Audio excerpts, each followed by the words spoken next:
આપણી સંસ્કૃતિ, આપણા સંસ્કાર સદાય રહે આપણી સાથે.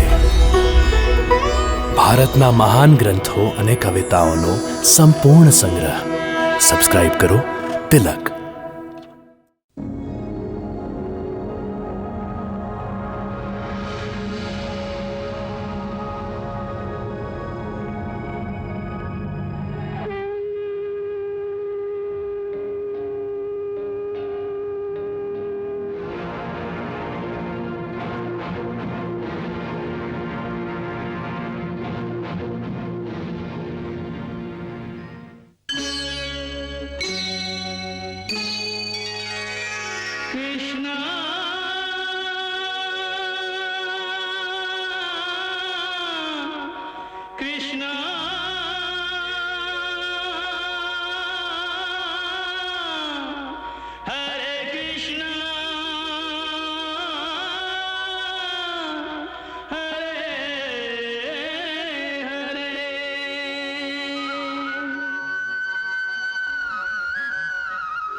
જ્યારે બંને બાળકોના નામકરણ સંસ્કારનો સમય આવ્યો તો વસુદેવની બહુ ઈચ્છા હતી કે કોઈક પ્રકારે એમના કુલગુરુ મહર્ષિ ગર્ગાચાર્ય જ એમના પુત્રનું નામકરણ કરે.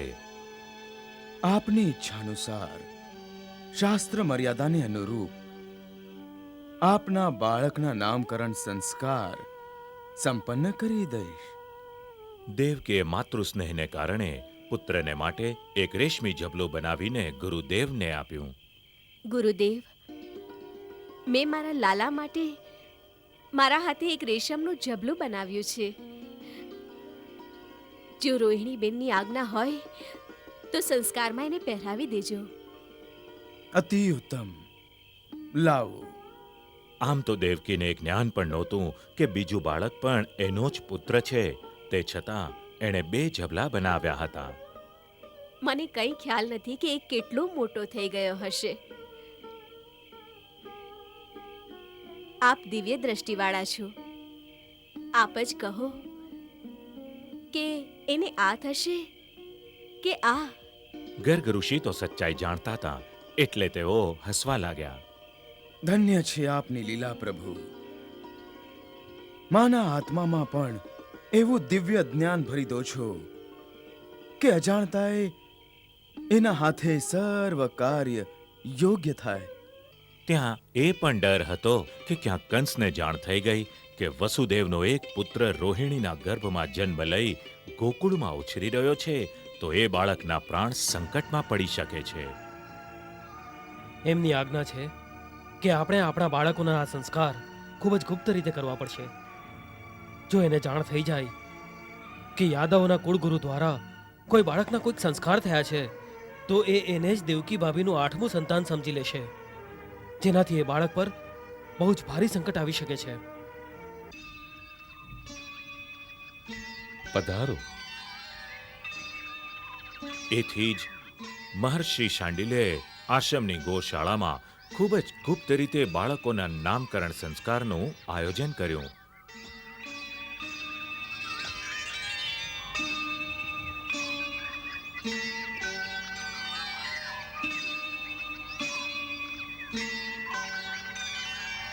ગર્ગ ઋષિએ જ્યારે પહેલીવાર ભગવાન શ્રી કૃષ્ણના બાળ સ્વરૂપના દર્શન કર્યા તો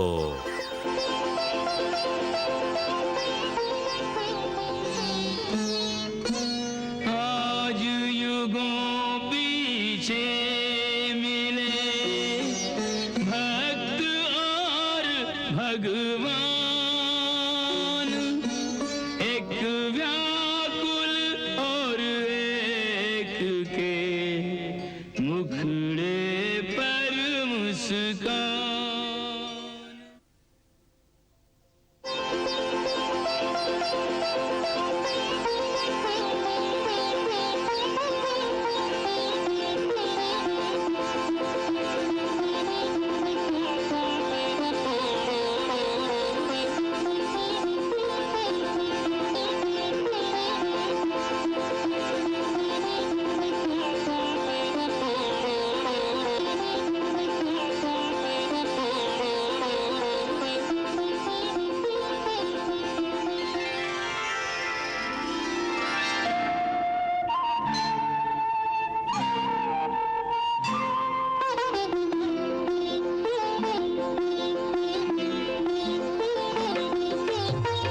बाल रूप देखे जो कन्हाई, मुनिवर ने सुध बुध बिसराई।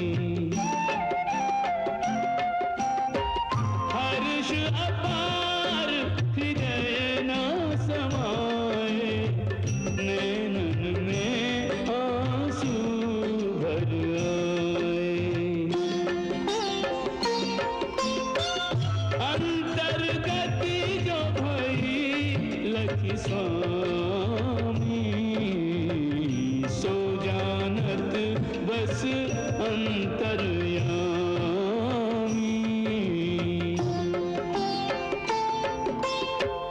कैसे अभिनंदन करें, मुनि कछु समझ न पाए।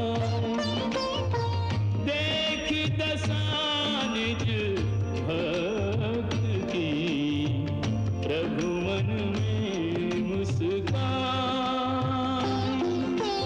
प्रभु मन में मुस्कान।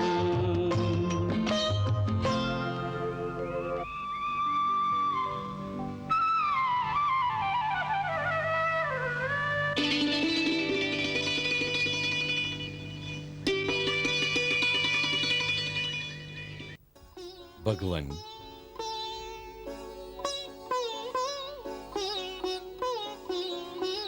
ભલે ત્યારે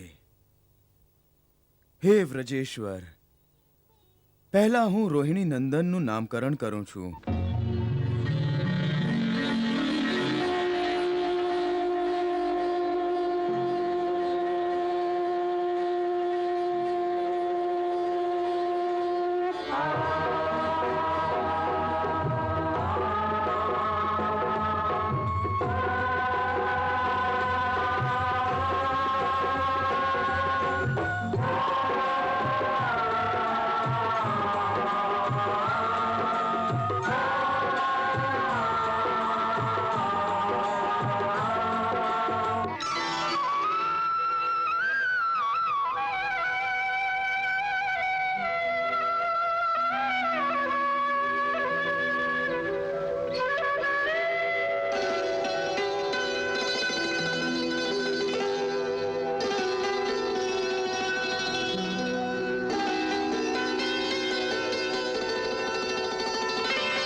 તુલા લગ્ન સ્વાતિ નક્ષત્રના દ્વિતીય ચરણમાં જન્મ લેનારા દિવ્ય બાળક એટલું શક્તિશાળી છે કે આખી ધરતીનો ભાર પોતાના શીશ પર ઉપાડી શકે છે.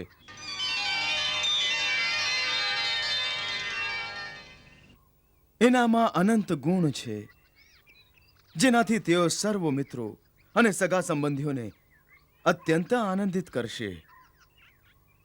તેથી એમનું નામ હશે રામ. એમના બળની કોઈ સીમા નહીં હોય. અત લોકો એમને બલરામ પણ કહેશે. બલરામ,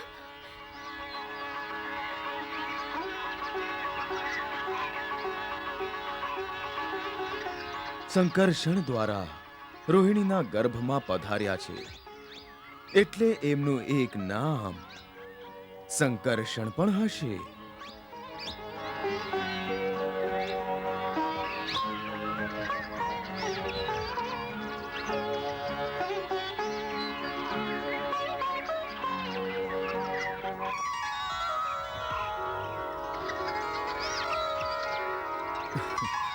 હવે યશોદાનંદનનું નામ સાંભળો.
હે નંદરાયજી, મને તમારા શિષ્યોના રૂપમાં ગોલોકમાં રહેનારા સાક્ષાત રાધિકાપતિ ભગવાન શ્રી કૃષ્ણની છબી દેખાઈ રહી છે.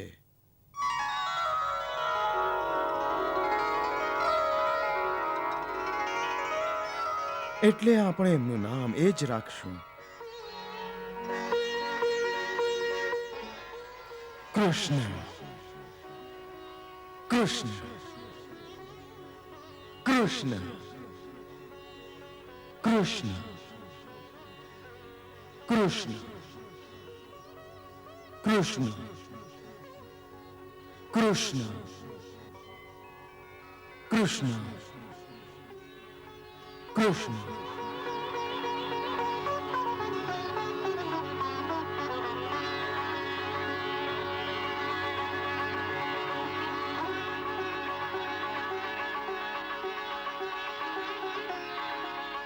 કૃષ્ણ નામનો મહિમા તો મારા ગુરુ ભગવાન શંકર જ જાણે છે. એમના જ મુખારવિંદથી મેં આ નામનું રહસ્ય જાણ્યું છે. કૃષ શબ્દ નિર્વાણનું વાચક છે, રા શબ્દ મોક્ષનું વાચક છે અને અ શબ્દનો અર્થ છે દાતા.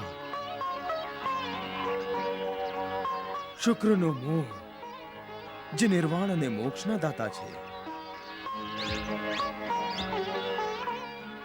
આપના પુત્રના અન્ય ઘણા નામો છે તથા ગુણ પણ અનંત છે. તેથી એમના જેટલા અનંત ગુણ છે એ અનુસાર એટલા જ અનંત નામો છે જે સાધારણ સંસારી નથી સમજી શકતા. હું એ નામો જાણું છું અને હું એ પણ જાણું છું કે આપનો આ પુત્ર દરેક યુગમાં પ્રકટ થતો રહે છે. દરેક વખતે એમનો રંગ ક્યારેક શ્વેત, ક્યારેક લાલ, ક્યારેક પીત, ક્યારેક કાળો હોય છે.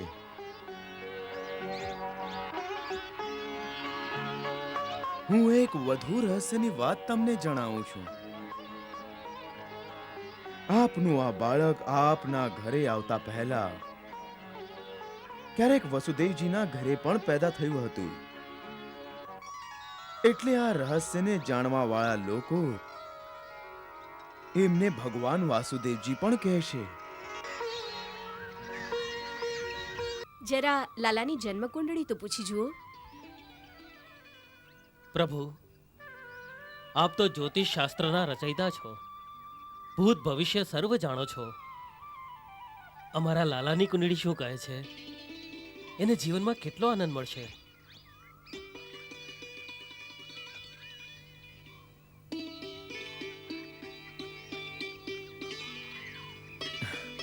હે ગોકુળપતિ, આપે ઘણો સુંદર પ્રશ્ન કર્યો છે. એ આનંદ ઘનની પાસે એટલો આનંદ છે, એટલો આનંદ છે કે વેચાતા વેચાતા થાકી જશે, છતાંય રત્તીભર પણ ઓછો નહીં થાય.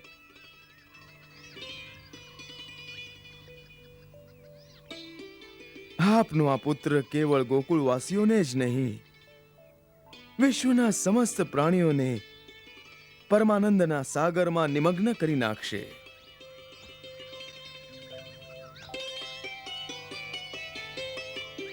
હે વ્રજેશ્વર, આપના આ બાળકનો એક ખૂબ જ વિશેષ ગુણ પણ છે.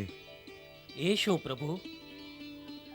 સંસારમાં જે કોઈ પ્રાણી એમને સાચો પ્રેમ કરશે, એ પ્રાણીને અંદર કે બહારનો કોઈ પણ શત્રુ ક્યારેય નહીં હરાવી શકે. એમનો પ્રેમ સર્વ વિજયી છે. તેઓ વિશ્વમાં પ્રેમની એક અમર ગંગા વહાવશે. નંદરાયજી, ગમે તે દ્રષ્ટિથી જુઓ, ગુણમાં, સંપત્તિમાં, સૌંદર્યમાં, શક્તિ, કીર્તિ અને વૈભવમાં આપનો આ પુત્ર સાક્ષાત ભગવાન નારાયણ સમાન હશે. આપ બંને ખૂબ તત્પરતા અને સાવધાનીથી એમની રક્ષા કરજો.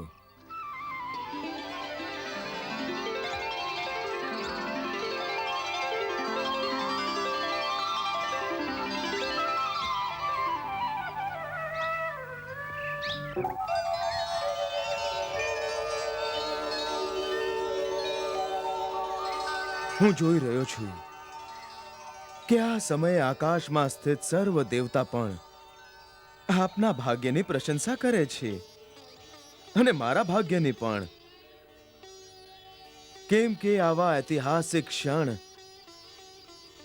સંસારમાં વારંવાર નથી આવતા.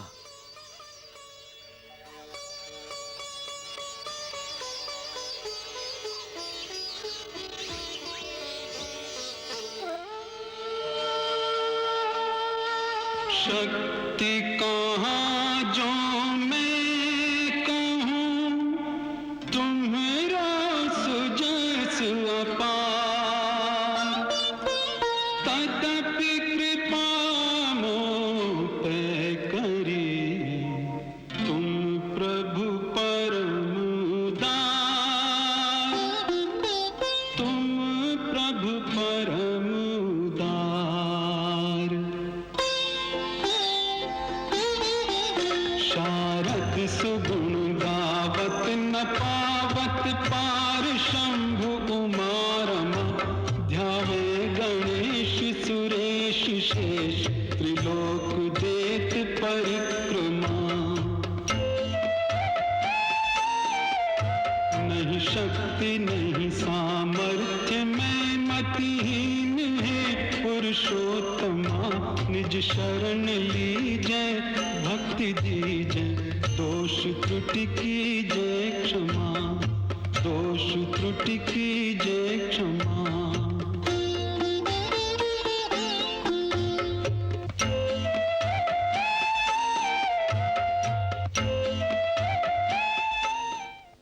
था अब तक वैकुंठ में मंगलमय जो नाम, पृथ्वी पर लाए उसे मुनिवर तुम्हें प्रणाम,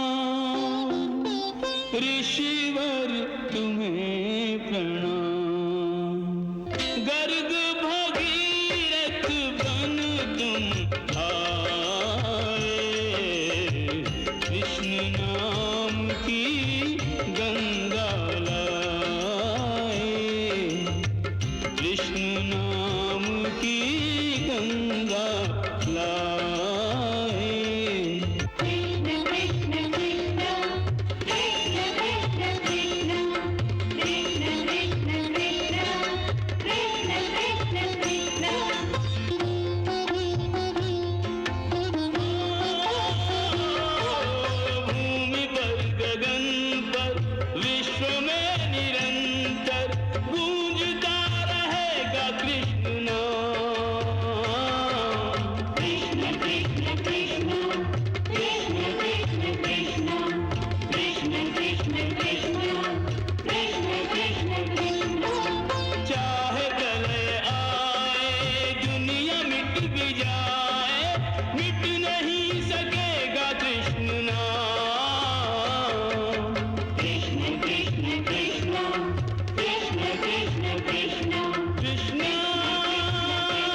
કૃષ્ણ.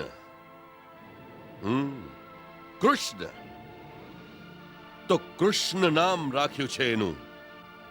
જી મહારાજ, તને કઈ રીતે જાણ થઈ? આ તો સર્વ ગોકુળવાસી જાણે છે કે નંદરાયે પોતાના પુત્રનું નામ કૃષ્ણ રાખ્યું છે. નામકરણ સંસ્કાર કોણે કર્યા? એ કોઈ નથી જાણતું. શું આ દિવસોમાં નંદરાય પોતાના પુત્રને લઈને શાંડિલ્યના આશ્રમમાં ગયા હતા? મહારાજ, એની તો કોઈ જાણ નથી થઈ. હા, ઘરના સેવકો પાસેથી એટલી ખબર જરૂર પડી છે કે ક્યારેક ક્યારેક નંદરાયના પુત્રને લઈને કુલગુરુ શાંડિલ્યના આશ્રમમાં જાય છે ખરા. હું ક્યારેક ક્યારેકની વાત નથી કરી રહ્યો.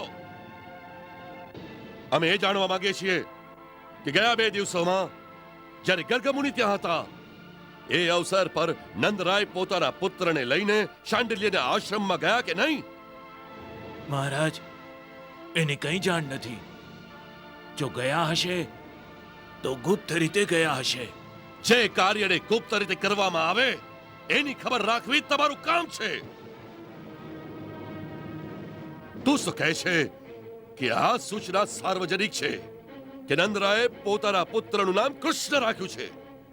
તો આવી સાર્વજનિક સૂચના લાવીને તે કયો ચમત્કાર કર્યો છે? હા, તારું કામ હતું એ ખબર કાઢવાની કે બાળકના નામકરણ સંસ્કાર ક્યાં થયા, કોણે કર્યા, કોણે પૂજા કરી, કયા કયા લોકો ત્યાં ઉપસ્થિત હતા. હા,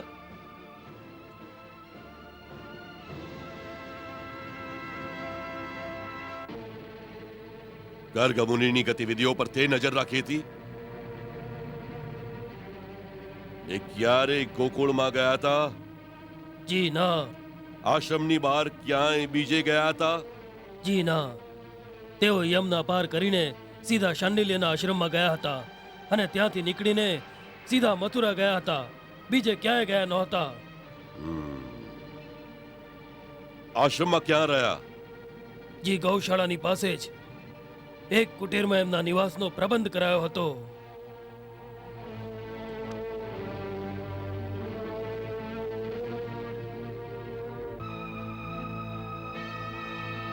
એક વાત તો સ્પષ્ટ છે મહારાજ કે આ કાંડમાં કોઈ ગૂઢ રહસ્ય અવશ્ય છે. જરા વિચારો, સાધારણ પરિસ્થિતિમાં નંદે પોતાના પુત્રના નામકરણ સંસ્કાર ખૂબ ધામધૂમથી કરવા જોઈએ. આટલા વર્ષોની પ્રતીક્ષા પછી એમના ઘરે સંતાન થયું છે. એ કારણસર આ ઉત્સવ હજી મોટો હોવો જોઈએ. ને માત્ર સગા સંબંધી જ નહીં પણ આસપાસના 10-20 ગામોને ભોજન કરાવવું જોઈતું હતું એમણે. પરંતુ એવું કંઈ જ નથી થયું. આમ ચોરોની જેમ ચૂપચાપ પોતાના પુત્રનું નામકરણ કરીને ગામજનોને એમ કહેવું કે મારા પુત્રનું નામ કૃષ્ણ છે, એવું તો નિર્ધનમાં નિર્ધન વ્યક્તિ પણ ન કરે. એ પોતાની નાત જાતના લોકોને પોતાના ઉલ્લાસમાં સામેલ કરે જ છે.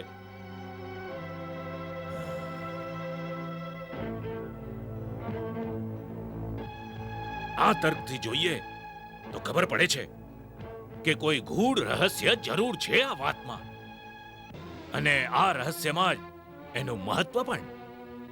અને બીજી મહત્વપૂર્ણ વાત એ પણ છે મહારાજ કે બાળકના નામની ઘોષણા એ જ 2 દિવસમાં થઈ છે જ્યારે મહર્ષિ ગર્ગ ત્યાં હતા. અન્યથા શાસ્ત્ર વિધિ અનુસાર તો આ નામકરણ સંસ્કાર ઘણા દિવસો પહેલા થઈ જવા જોઈતા હતા. આનો એક અર્થ છે, એને માટે મહર્ષિ ગર્ગની પ્રતીક્ષા થઈ હતી. એથી એ સિદ્ધ થાય છે કે મહર્ષિ ગર્ગના હાથે આ સંસ્કાર સંપન્ન થયા છે.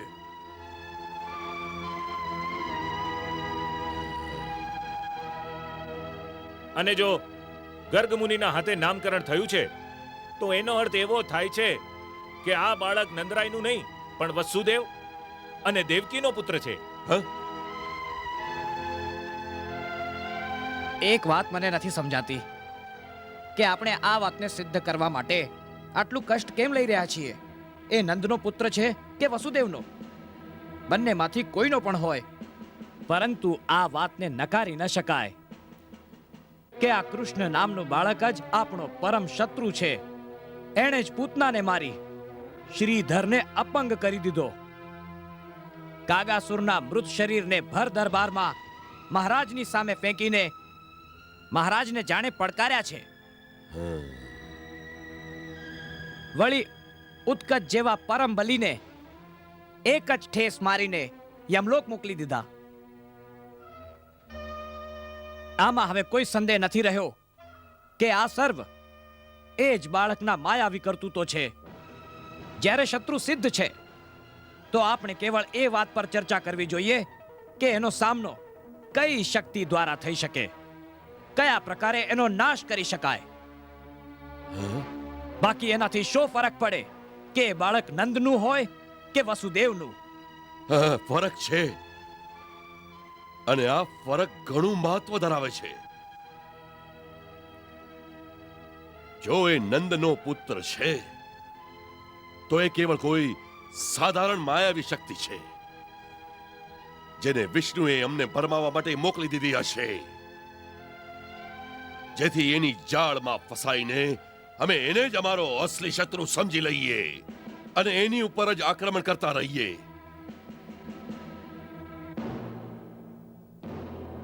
અને એ આપણા સાથીઓનો, આપણી શક્તિઓનો એક એક કરીને નાશ કરતો રહે.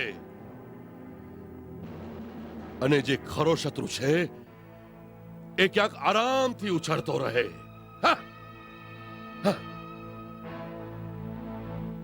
અને જો એ દેવકી અને વસુદેવનો પુત્ર છે તો પછી એ જ છે જેની ચેતવણી આકાશવાણી અમને આપી હતી, જેની પ્રતીક્ષા લોકો તારઢાના રૂપમાં કરી રહ્યા છે, અને જે કંસને મારવા માટે પેદા થયો છે.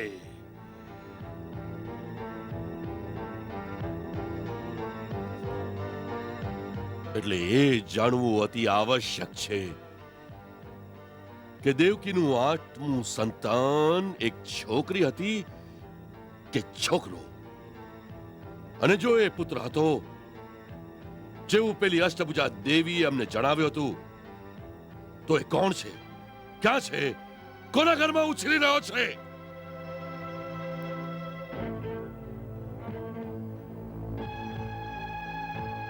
એ જાણવાનો ઉપાય મને સૂચે છે. કયો? વસુદેવ. હા, વસુદેવ? હા, વસુદેવ. વસુદેવ સત્યવાદી છે, એ ખોટું નથી બોલતા. મહારાજ એમને સીધો પ્રશ્ન કરો, અને જો તેઓ ઉત્તર ના આપે તો એમને એવી યાતનાઓ અપાય કે તેઓ સત્ય કહી દેવા વિવશ થઈ જાય. આ વાત વિચાર યોગ્ય છે, ચાણૂર.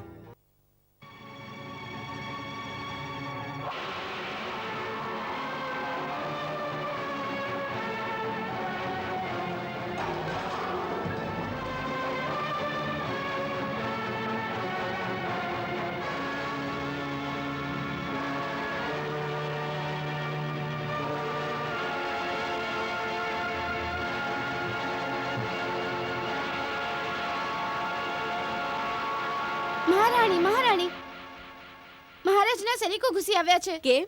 ગૃહસ્વામી વિશે પૂછે છે. ગૃહસ્વામી વિશે પૂછે છે?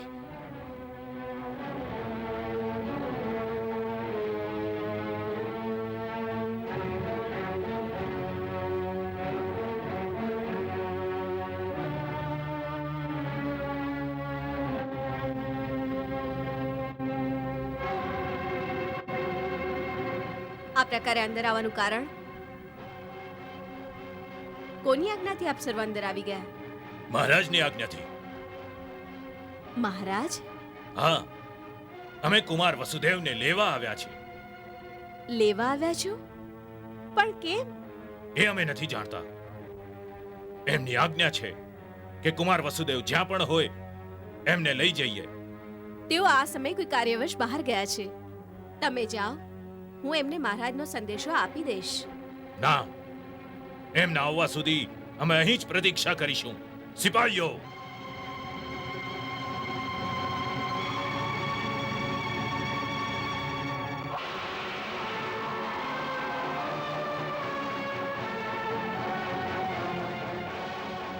કુમાર વસુદેવ, મેં આપના પુત્રનું નામકરણ કરી દીધું છે. ધન્યવાદ ગુરુદેવ. શું નામ રાખ્યું છે મારા પુત્રનું? બલરામ. બલરામ. સુંદર, અતિ સુંદર નામ છે. દેવકી સાંભળશે તો અતિ પ્રસન્ન થશે. એ પ્રાય કલ્પનાથી જ પોતાના પુત્રનું ચિત્ર મનમાંની મનમાં બનાવ્યા કરતી. ઘણીવાર તો એની સાથે વાતો કરતી. એકવાર કહેવા લાગી કે લાલા લાલા કરીને બોલાવું છું તો સાંભળતો જ નથી. કહે છે કે લાલો તો દરેક બાળકને કહેવાય છે ને, મને મારા નામથી બોલાવો. ગાંડી છે ને, એટલે તો આવી વાતો કરે છે.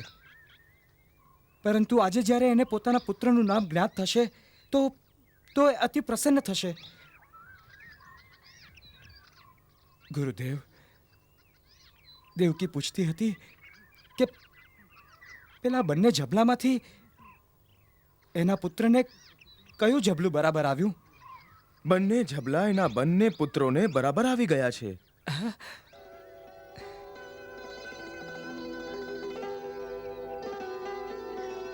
બંને પુત્રોને? હા કુમાર, દેવકીના બંને પુત્રોને. મેં આપને તે દિવસે કહ્યું હતું કે એવા ઘણા રહસ્યો છે જેમને આપનાથી છુપાવી રાખ્યા છે, કેમ કે એ સમયે અમને એ બાળકોની સુરક્ષાની ચિંતા હતી. પરંતુ હવે હું આપના અષ્ટમ પુત્રના રૂપમાં સ્વયં પરબ્રહ્મ ભગવાન શ્રી કૃષ્ણની છબી આ જ આંખોથી જોઈને આવ્યો છું. હવે મને કોઈ ચિંતા નથી રહી. જે ત્રણેય લોકની ચિંતા હરનાર છે એમની સુરક્ષાની ચિંતા વળી હું કરીશ? મારા આ અહંકારનો દંભ એમના દર્શન માત્રથી જ દૂર થઈ ગયો અને આજે અચાનક મારી જીવવાથી આપના નાના પુત્ર કૃષ્ણનું રહસ્ય પણ ખુલી ગયું. કૃષ્ણ?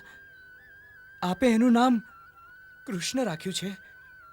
જ્યારે ભગવાન શ્રી કૃષ્ણ સ્વયં આ રૂપમાં પધાર્યા છે તો એમનું બીજું કોઈ નામ હું શી રીતે રાખું?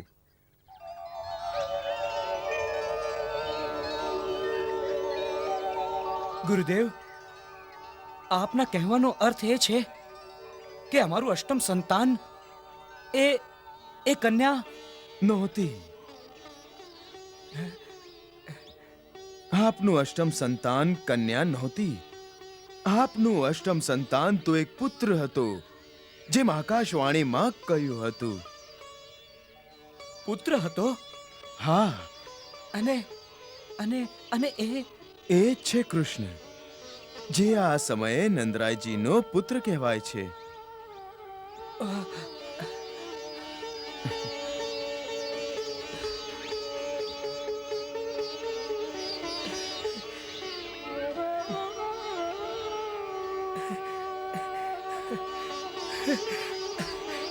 ગુરુદેવ, ગુરુદેવ, ગુરુદેવ, મને સંભાળો ગુરુદેવ, મને સંભાળો ગુરુદેવ. લાગે છે મારા હૃદયની ગતિ થંભી જશે. આનંદનો આ પ્રહાર સહેવો મુશ્કેલ છે ગુરુદેવ, સહેવો મુશ્કેલ છે.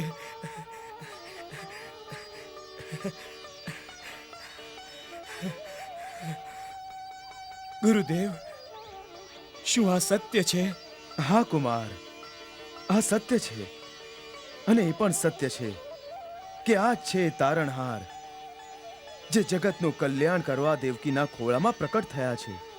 તો પછી એ કન્યા જેને દેવકીએ જન્મ આપ્યો હતો એ કોણ હતી? તેઓ સ્વયં ભગવતી યોગમાયા હતા અને દેવકીએ એમને જન્મ નહોતો દીધો. એમને તો સ્વયં આપે ગોકુળથી લાવીને દેવકીને પાસે સુવડાવી દીધા હતા. ગોકુળથી લાવીને? મેં? હા, આપે. અને આ સર્વ એ જ ભગવતી યોગ માયાની પ્રેરણાથી થયું હતું. જ્યારે કારાગારમાં ભગવાન શ્રી કૃષ્ણે શિશુ રૂપમાં પોતાને પ્રકટ કર્યા, ત્યારે એ જ યોગમાયાની શક્તિથી આપની બેડીઓ તૂટી ગઈ, કારાગારના દ્વાર ખુલી ગયા, પ્રહરી બેશુદ્ધ થઈ ગયા, અને એમની જ એ પ્રેરણાથી આપે ગોકુળમાં જઈને પોતાના પુત્રને નંદરાણી યશોદાની પાસે સુડાવી અને એની કન્યારૂપી યોગમાયાને પોતાની સાથે લઈ આવ્યા હતા. એ યોગમાયા જ હતા જે કંસના હાથેથી છટકીને આકાશમાં અષ્ટભુજા શક્તિના રૂપમાં પ્રકટ થયા હતા. પરંતુ મને તો કંઈ જ યાદ નથી ગુરુદેવ. એ સમયે ભગવતીની ઈચ્છાથી આપની સ્મૃતિ પર માયાનો પડદો પડી ગયો હતો, જેથી આપ બધું જ ભૂલી ગયા કુમાર.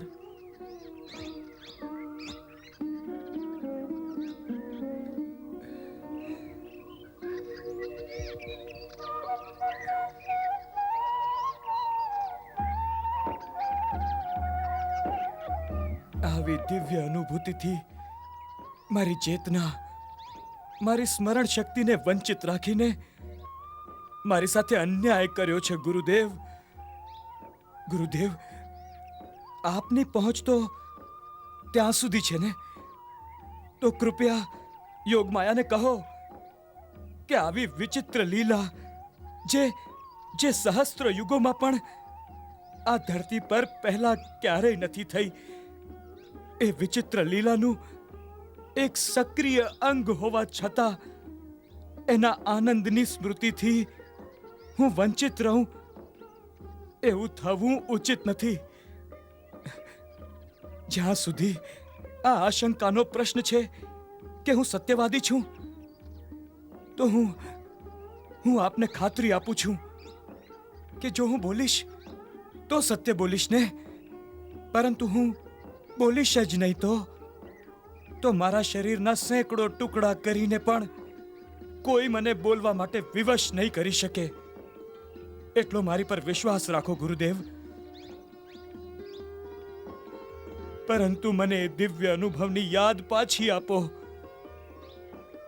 એના એક એક ક્ષણને મારી સામે ફરીથી જીવંત કરી દો ગુરુદેવ, જેથી હું મનની આંખોથી એની સ્મૃતિનો વારંવાર અનુભવ કરી શકું. એના એક એક ક્ષણને હું વારંવાર ફરીથી જીવી શકું.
શું વાત છે દેવી?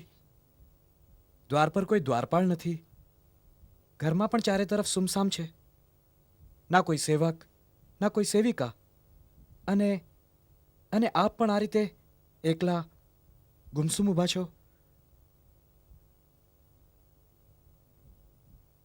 શું થયું? કંઈ નહીં, હું આપના વિશે જ વિચારતી હતી. હું પણ આપના વિશે જ વિચારી રહ્યો હતો.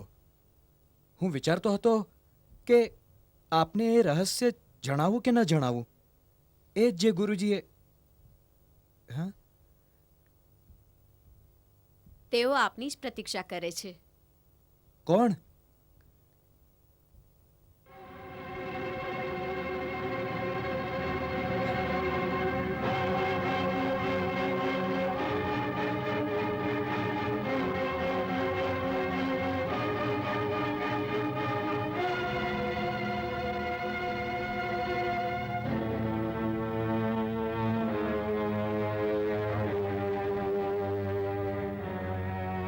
શું વાત છે? મહારાજે આપને આ જ સમયે રાજમહેલમાં બોલાવ્યા છે. રાજમહેલમાં બોલાવ્યા છે? પણ શું કામ? રાજાના મનમાં શું છે એની સૈનિકને કઈ રીતે ખબર?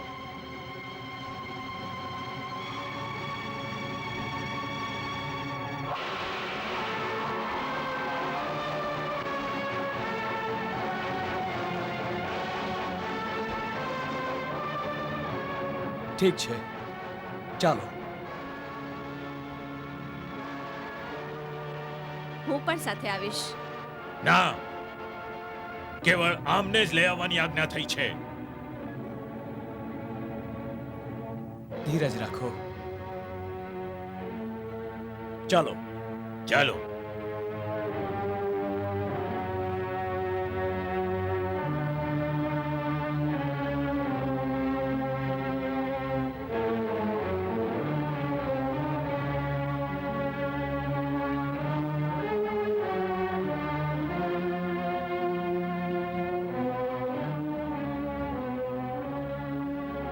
कृष्णा